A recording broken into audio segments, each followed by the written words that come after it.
اللہ تبارک و تعالی جل جلالہ و عم نوالہ و عظم شانہ و اتم برہانہ و جل ذکرہ و عز اسمہ کی حمد و ثنا اور حضور سرور کائنات، مفخر موجودات، زینت بزم کائنات، دستگیر جہاں، غم گسار زماں، سید سرورا، حامی بے کساں، قائد المرسلین، خاتم النبیین، احمد مجتبیٰ، جناب محمد مصطفیٰ صلی اللہ تعالی علیہ وآلہ وسلم کے دربار گوہر میں ہدیہ درود و سلام عرض کر لینے کے بعد رب کائنات رب ذوالجلال کا کروڑ شکر ہے کہ مالک کریم نے ہمیں ہماری زندگی میں ایک مرتبہ پھر جمعۃ المبارک کا بابرکت دن دیکھنا نصیب فرمایا ہے۔ خالق کائنات جل وعلا کی بارگاہ میں دعا ہے کہ رب کائنات رب ذوالجلال ہمیں آج کے دن کی خوب برکتیں حاصل کرنے کی توفیق عطا فرمائے۔ آج کے خطبہ جمعۃ المبارک میں ہماری گفتگو کا موضوع ہوگا وعدہ نبھائیے۔ اللہ رب العزت ہمیں حق بیان کرنے، حق سننے اور حق سمجھنے کی توفیق عطا فرمائے۔ آپ کے سامنے قرآن مجید فرقان حمید کی ایک آیہ کریمہ تلاوت کرنے کا شرف حاصل کیا ہے، جس میں اللہ رب العزت نے ارشاد فرمایا یا بنی اسرائیل اذکروا نعمتی التی انعمت علیکم واوفوا بعہدی اوف بعہدکم وایایا فارہبون۔ اس آیہ کریمہ میں خالق کائنات جل وعلا نے ارشاد فرمایا اے یعقوب کی اولاد، یاد کرو میرا وہ احسان جو میں نے تم پر کیا، اور میرا عہد پورا کرو، میں تمہارا عہد پورا کروں گا، اور صرف مجھ سے ڈرو۔ اس آیت کریمہ میں اللہ رب العزت نے حضرت یعقوب علی نبینا وعلیہ الصلاۃ والسلام کی اولاد سے خطاب فرمایا اور ان سے یہ فرمایا کہ میرا عہد پورا کرو، میرا وعدہ پورا کرو، میں رب کائنات تمہارا وعدہ پورا کروں گا، اور مجھ رب کائنات رب ذوالجلال ہی سے ڈرو۔ بنی اسرائیل یہ حضرت یعقوب علی نبینا وعلیہ الصلاۃ والسلام کی اولاد کو کہا جاتا ہے۔ مختصر سا اس حوالے سے آپ کے سامنے عرض کرتا ہوں۔ حضرت یعقوب علیہ الصلاۃ والسلام یہ اللہ پاک کے نبی ہیں اور حضرت ابراہیم علیہ الصلاۃ والسلام کے پوتے ہیں۔ حضرت یعقوب علیہ الصلاۃ والسلام کے 12 بیٹے تھے، ایک حضرت یوسف علی نبینا وعلیہ الصلاۃ والسلام اور ان کے 11 بھائی، یوں یہ 12 بیٹے حضرت یعقوب علیہ الصلاۃ والسلام کے تھے۔ حضرت یعقوب علیہ الصلاۃ والسلام کا ایک لقب اسرائیل بھی ہے، اسی لیے آپ کی اولاد کو یعنی آپ کے ان 12 بیٹوں کو پھر آگے ان 12 بیٹوں کی جو اولاد ہے ان کو بنی اسرائیل کہا جاتا ہے، یعنی یعقوب اسرائیل کی اولاد۔ تو یہ 12 بیٹے یوسف علی نبینا وعلیہ الصلاۃ والسلام، 11 ان کے بھائی، اور پھر آگے ان کی جو اولاد چلتی آئی، ان تمام کو بنی اسرائیل کہا جاتا ہے۔ بنی اسرائیل اپنے زمانے کی بہت فضیلت والی قوم ہے۔ حضرت یعقوب علیہ الصلاۃ والسلام کے بعد سے حضرت عیسیٰ علیہ الصلاۃ والسلام تک کم و بیش سارے نبی بنی اسرائیل میں تشریف لائے۔ 4 بڑی آسمانی کتابوں میں سے 3 کتابیں تورات، زبور، انجیل یہ بھی بنی اسرائیل ہی کے لیے نازل ہوئیں۔ ہمارے پیارے آقا صلی اللہ تعالی علیہ وآلہ وسلم کی ظاہری زندگی مبارک میں بھی بنی اسرائیل موجود تھے اور مدینۃ المنورہ میں بھی رہتے تھے، اور اب بھی کہیں کہیں بنی اسرائیل موجود ہیں۔ جو آپ کے سامنے قرآن مجید فرقان حمید کی آیت کریمہ تلاوت کی، یہ سورہ بقرہ کی آیت نمبر 40 ہے۔ اس آیت مبارکہ سے لے کر آخر تک تقریباً 141 آیات، کم و بیش 141 آیات تک 102 یہ آیات مبارکہ بنتی ہیں، جس میں اللہ رب العزت نے بنی اسرائیل ہی سے خطاب فرمایا، یعنی حضرت یعقوب علیہ الصلاۃ والسلام ہی سے تقریباً 102 قرآن پاک کی آیات جو سورہ بقرہ میں ان میں اللہ رب العزت نے بنی اسرائیل سے خطاب فرمایا اور انہیں ایمان قبول کرنے کی دعوت دی گئی، ان پر جو اللہ پاک نے انعامات فرمائے اور اس کے مقابلے میں جو انہوں نے ناشکریاں کی اور جو جرائم کیے وہ انہیں یاد دلائے گئے، اور دعوت دی گئی کہ اب تم لوگ سدھر جاؤ اور ہمارے پیارے آقا آخری نبی محمد مصطفیٰ صلی اللہ تعالی علیہ وآلہ وسلم پر ایمان لے آؤ، ان کا کلمہ پڑھ لو تو دنیا آخرت میں عزت پاؤ گے۔ قرآن کریم کی اس نیکی کی دعوت کے نتیجے میں کئی بنی اسرائیل نے کلمہ پڑھا اور صحابیت کے درجے پہ بھی فائز ہوئے۔ یعنی میرے آقا کے دور مبارکہ میں جب قرآن کی یہ آیات کریمہ نازل ہوئی اور بنی اسرائیل کو یہ بتایا گیا کہ تم اپنے عہد پورے کرو، تو پھر اس وقت کئی بنی اسرائیل ہمارے آقا پر ایمان بھی لے آئے، دامن اسلام سے وابستہ بھی ہو گئے، صحابیت کے درجے پہ فائز بھی ہوئے، اور بہت ساروں نے کفر کا راستہ بھی اختیار کیا۔ اب ان آیت کریمہ میں اللہ رب العزت نے کتنے خوبصورت انداز میں بنی اسرائیل کو مخاطب کیا، فرمایا یا بنی اسرائیل، اے یعقوب کی اولاد، اذکروا نعمتی اللتی انعمت علیکم، یاد کرو میرا وہ احسان جو میں نے تم پر کیا۔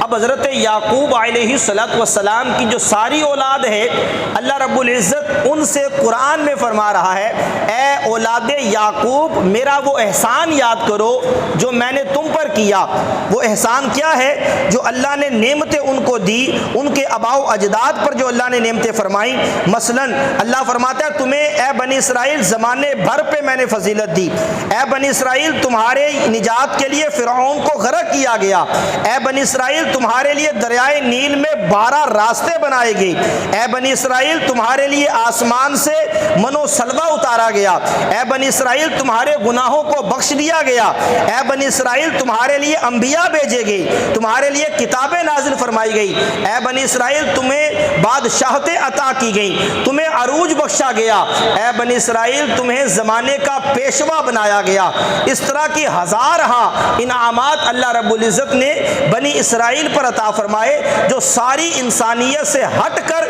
خاص طور پر بنی اسرائیل ہی پر عطا کیے گئے تھے کہ ان کے لیے من و سلوہ اتارا گیا اور کسی کے لیے نہیں اتارا گیا۔ تورات، انجیل، زبور انہی کے لیے نازل کی گئی۔ اسی طرح دیگر بڑے بڑے انعامات اللہ رب العزت نے اولاد یعقوب علی نبینا وعلیہ صلاۃ والسلام کے لیے فرمایا یہ میری نعمتیں یاد کرو، اس احسانات کو یاد کرو، اور پھر یاد کر کے کرنا کیا ہے؟ اللہ فرماتا ہے وَأَوْفُوا بِعَهْدِي أُوفِ بِعَهْدِكُمْ، ان تمام احسانات کو یاد کر کے تم نے یہ کرنا ہے کہ میرا وعدہ پورا کرنا ہے، جو تم نے مجھ سے وعدہ کیا تھا اور جو میں نے تم سے وعدہ کیا تھا وہ میں پورا کروں گا۔ وہ وعدہ کیا ہے؟ یعنی وہ وعدہ جو تم سے لیا گیا وہ تم پورا کر دو، اور اس کے بدلے میں وہ وعدہ جو ہم نے تم سے کیا تھا ہم اس کو پورا کر دیں گے۔ اس عہد کے بارے میں، اس وعدے کے بارے میں مفسرین نے ذکر کیا کہ مراد کیا ہے، اس میں مختلف اقوال ہے۔ پہلا قول مفسرین نے یہ بیان کیا کہ بنی اسرائیل سے یہ وعدہ لیا گیا تھا کہ جب محمد مصطفیٰ صلی اللہ تعالی علیہ وآلہ وسلم اللہ کے آخری نبی تشریف لے آئے تو پھر تم نے اپنے انبیاء کا کلمہ نہیں پڑھنا، اب جب نبی آخری آ گئے، محمد مصطفیٰ آ گئے، تو اب وعدہ مجھ سے یہ کر لو کہ جب میرا آخری نبی آ جائے گا پھر تم نے کلمہ محمد مصطفیٰ کا پڑھنا ہے، پھر تم نے دامن مصطفیٰ سے وابستہ ہو جانا ہے، پھر تم نے مصطفیٰ جان رحمت کے دامن میں آ جانا ہے، کلمہ طیبہ پڑھ کے محبوب کی بارگاہ میں حاضر ہو جانا ہے۔ یہ وعدہ اللہ رب العزت نے بنی اسرائیل سے لیا تھا۔ فرمایا تم جب یہ کام کر لو گے کہ تم میرے نبی کا کلمہ پڑھ لو گے، دامن اسلام سے وابستہ ہو جاؤ گے، پھر اللہ پاک اپنا وعدہ پورا کرے گا، اس کے بدلے اللہ تمہیں جنت عطا فرما دے گا۔ یہ یعقوب علی نبینا وعلیہ الصلاۃ والسلام کی اولاد سے اللہ رب العزت نے وعدہ لیا۔ اسی طرح بعض مفسرین نے یہ بیان کیا کہ اس کا معنی یہ ہے کہ تم اللہ پاک کی فرما برداری کرو، اللہ پاک تمہیں جنت عطا فرمائے گا۔ اور پھر اللہ رب العزت نے آگے ارشاد فرمایا وَإِيَّايَ فَارْهَبُونَ، اور صرف مجھ سے ڈرو۔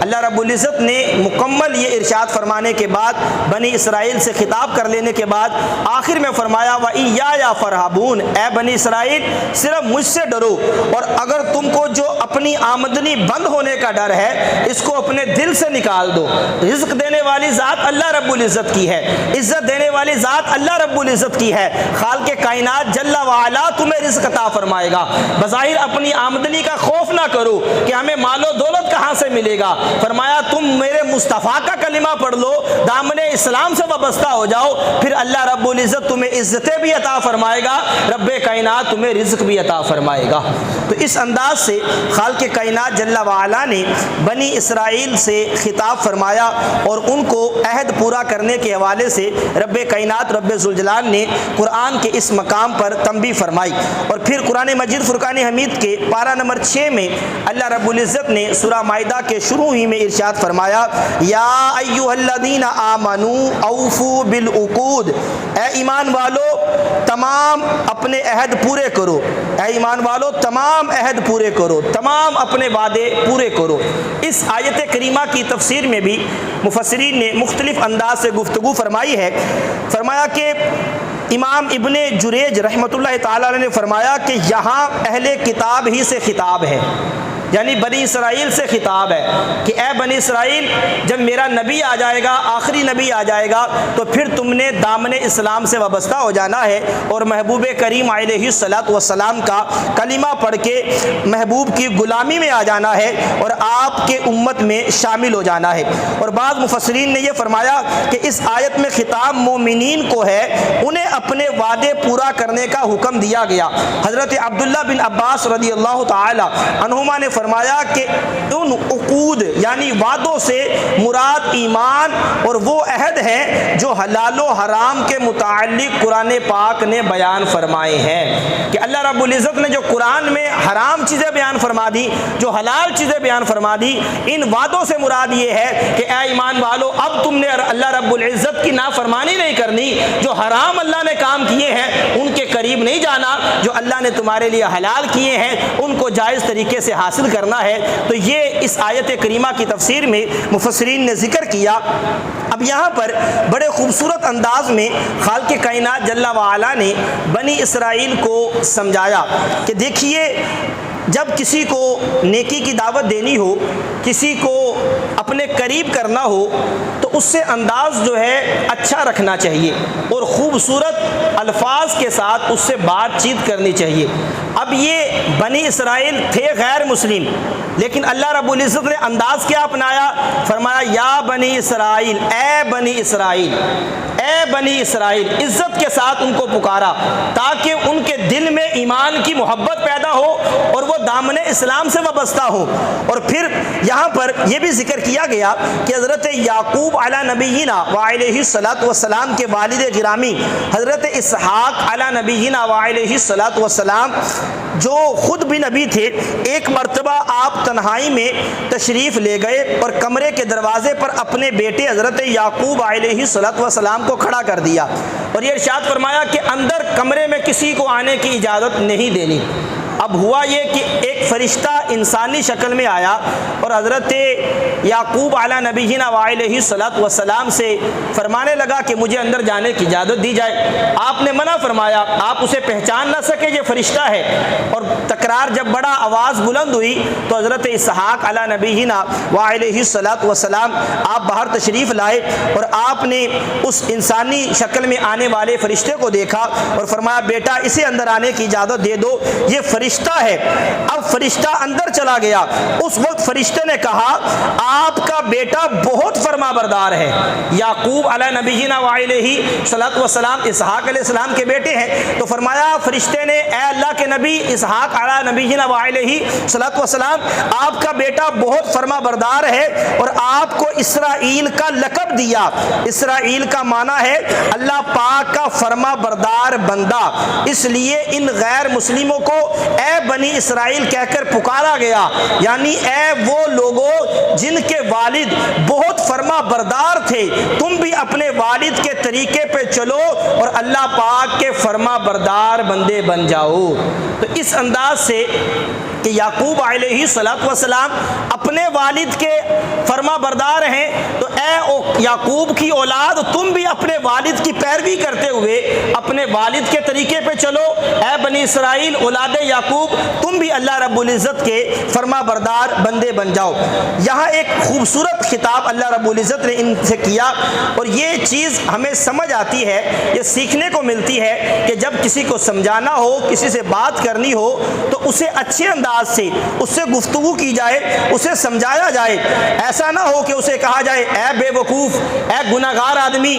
اے وہ بندے جس کا باپ گناہگار تھا، جس کا باپ شراب پیتا تھا۔ اب اس انداز سے کسی سے بات کریں گے تو ظاہری بات ہے وہ گریبان ہی پکڑے گا، آگے سے جھگڑا کرے گا۔ لیکن کسی کو اس کے والد کی نیکی یاد کروا کے اس سے بات کی جائے گی تو یقیناً اس کے دل میں خوشی داخل ہوگی، اور اس کے والد کی عزت کر کے، اس کے والد کی بات کر کے اس سے جب گفتگو کی جائے گی تو اللہ کی رحمت سے امید ہے کہ اس کے دل میں وہ نیکی کی بات داخل ہوگی اور وہ اثر کرے گی اور وہ اسلام کے دین کے قریب آئے گا۔ تو اس انداز سے جب گفتگو کریں گے تو پھر اچھے انداز سے یہ گفتگو کہلائے گی، اور یہی ہمارا دین، ہمارا اسلام ہمیں سکھاتا ہے کہ ہم نے اپنے بھائی سے بھی بات کرنی ہے تو نرم انداز سے، نرم لہجے میں بات کرنی ہے، پیار سے بات کرنی ہے، اچھے انداز سے گفتگو کرنی ہے، اور یہی ہمارا قرآن ہمیں اسلوب دیتا ہے، ہمیں طریقہ بتاتا ہے کہ اس انداز سے گفتگو کرو گے تو آپس میں دلوں میں محبت پیدا ہوگی، آپس میں نفرتیں دور ہو جائیں گی،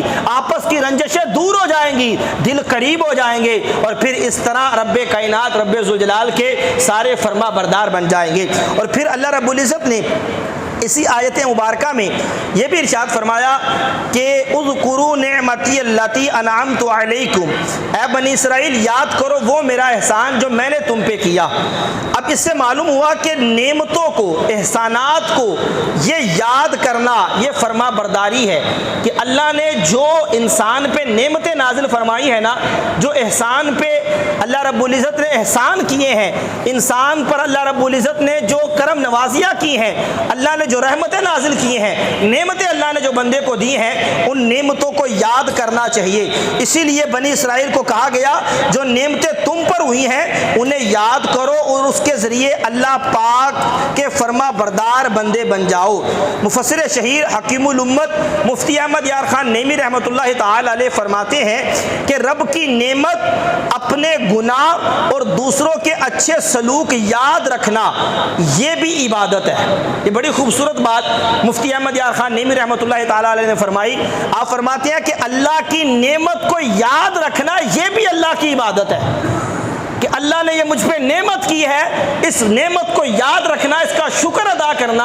یہ بھی اللہ کی عبادت ہے، اور اپنے گناہ اور دوسرے کے اچھے سلوک یاد رکھنا یہ بھی عبادت ہے۔ اسی طرح رب کے امتحانات، اپنی نیکیاں اور دوسروں کی بدسلوکیاں بھول جانا یہ بھی عبادت ہے کہ دوسرے نے میرے ساتھ اچھا سلوک نہیں کیا،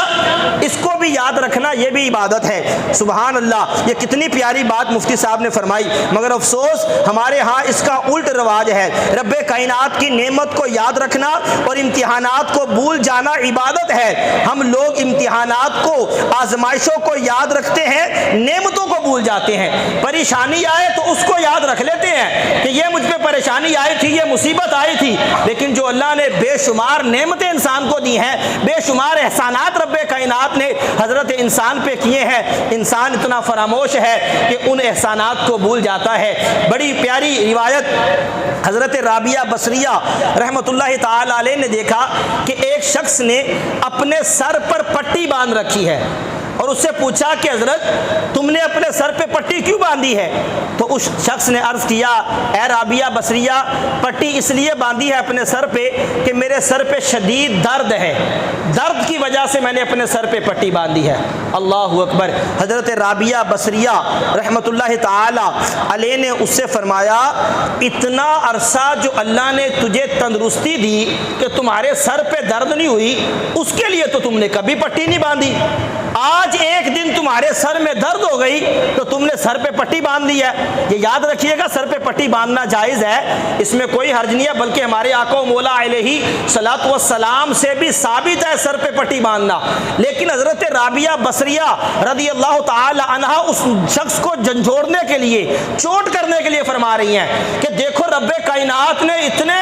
عرصے تمہارے سر کو ٹھیک رکھا، کوئی درد نہیں ہوا، تب تو کبھی پٹی نہیں باندھی۔ آج ایک دن درد ہو گیا سر پہ اور تم اس درد کے اظہار کے لیے، لوگوں کو دکھانے کے لیے سر پہ پٹی باندھی ہے۔ جو اتنا عرصہ رب نے سر ٹھیک رکھا، کبھی اس رب کا شکر بھی ادا کیا کہ اے اللہ تو نے کبھی بھی میرے سر میں درد نہیں دی، آج ایک دن درد ہوئی ہے تو تم نے سر پہ پٹی باندھ لی ہے۔ تو یہ چوٹ کرنے کے لیے، سمجھانے کے لیے حضرت رابعہ بصریہ رحمۃ اللہ تعالی علیہ نے اس سے فرمایا۔ یہ بات ہمیں بھی یاد رکھنی چاہیے کہ ہم پہ آزمائش آتی ہے، پریشانی آتی ہے، مصیبت وقت آتا ہے، ہم اس کو یاد رکھتے ہیں اور ساری زندگی لوگوں کے سامنے بیان کرتے رہتے ہیں، جی فلاں وقت میں میرے فلاں رشتہ دار نے مجھے دکھ دیا تھا، فلاں وقت میں فلاں نے میرے ساتھ زیادتی کی تھی، فلاں وقت میں فلاں میرا نقصان ہو گیا تھا، فلاں کاروبار میں میرا نقصان ہوا تھا۔ یہ مصیبتیں تو ہم نے یاد رکھی، لیکن جو رب نے ہمیں رزق دیا، اولاد دی، آنکھوں کی نعمت دی،